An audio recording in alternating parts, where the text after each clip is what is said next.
Assalamualaikum warahmatullahi wabarakatuh. Halo semuanya, perkenalkan saya Reva Darmawanti. Di sini saya akan menjelaskan mengenai pemberontakan Republik Maluku Selatan atau yang dikenal sebagai pemberontakan RMS. Di sini aku mau jelasin dulu apa itu RMS.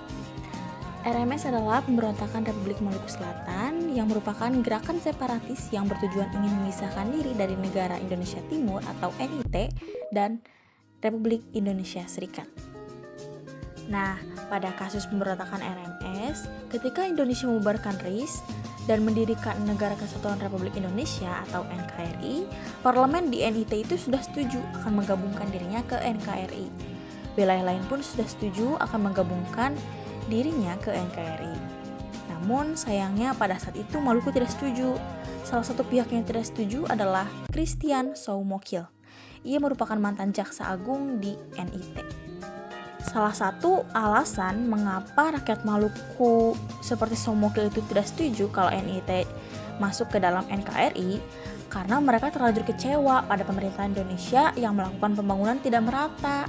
Mereka merasa bahwa pemerintahan pusat itu tidak berlaku adil karena negara bagian timur sangat tertinggal dalam hal pembangunan, sedangkan di Pulau Jawa pembangunan itu sangat pesat. Intinya, tujuan pemberontakan RMS itu adalah melepaskan diri dari NKRI dan membentuk negara sendiri. Karena tindakan RMS ini dianggap sebagai pemberontakan terhadap pemerintah, maka pemerintah Indonesia harus segera mengatasinya. Oleh karena itu, upaya pemerintah mengatasi pemberontakan RMS adalah dengan jalan damai atau negosiasi dan operasi militer. Nah, tadi kan yang pertama ada jalan damai atau negosiasi. Nah, bagaimana sih upaya penumpasan pemberontakan RMS melalui jalan diplomasi? Nah, sebenarnya jalan diplomasi antara Dr. Leimana dan Dr. Soumokil ini sebenarnya gak berhasil. Negosiasi ini ditolak oleh Soumokil. Nah, karena jalan damai ditolak, ya mau gimana lagi kan? Akhirnya pemerintah pusat memutuskan untuk menyelesaikan konflik menggunakan operasi militer yang dilaksanakan pada tanggal 14 Juli 1950.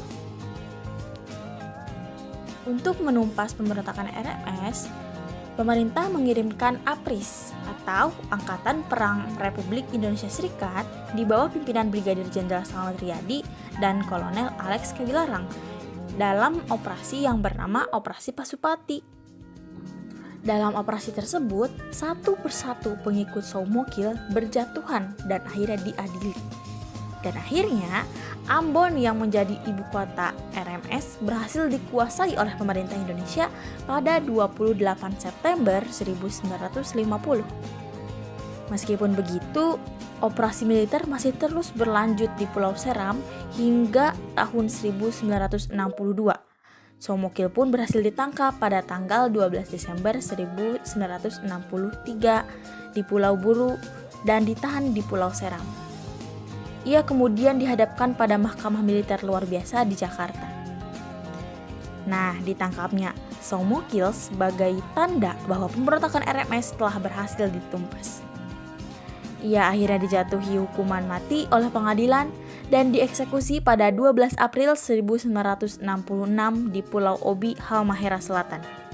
Sedangkan sebagian pendukung RMS kemudian diangkut ke Belanda. Untuk dampak dari pemberontakan RMS sendiri yaitu tentu saja memakan banyak korban ya, apalagi upaya penyelesaiannya sudah sampai tahap gerakan operasi militer 3.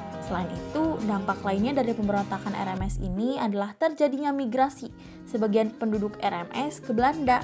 Ada sekitar 15.000 rakyat Maluku yang migrasi ke Belanda loh. Mengingat bahwa Belanda merupakan basis eksternal bagi RMS. Sekian materi mengenai pemberontakan Republik Maluku Selatan yang dapat saya sampaikan. Terima kasih telah menyimak dengan baik. Wassalamualaikum warahmatullahi wabarakatuh.